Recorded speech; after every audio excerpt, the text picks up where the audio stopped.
Hello বন্ধুরা, আজকের রান্না হচ্ছে পালং শাক, বেগুন আর গরুর মাংস দিয়ে।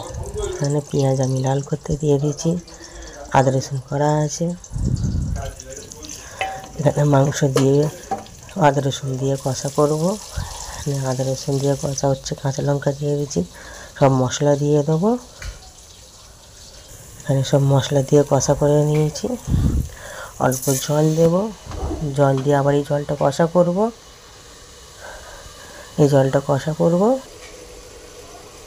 জলটা কষা হয়ে গেছে। একবারে আমি জল এবারে এতে আলু দিয়ে দেবো। আলুটা একটু কষা করব। এবারে সবজিগুলো দিয়ে দেবো, তার সঙ্গে টমেটো, ধনেপাতা দিয়ে দেবো। দেওয়া হয়ে গেছে। এটা দিয়ে কষা করে একবারই জল দিয়ে দেবো, 3টে সিটি মেরে নামিয়ে নেব।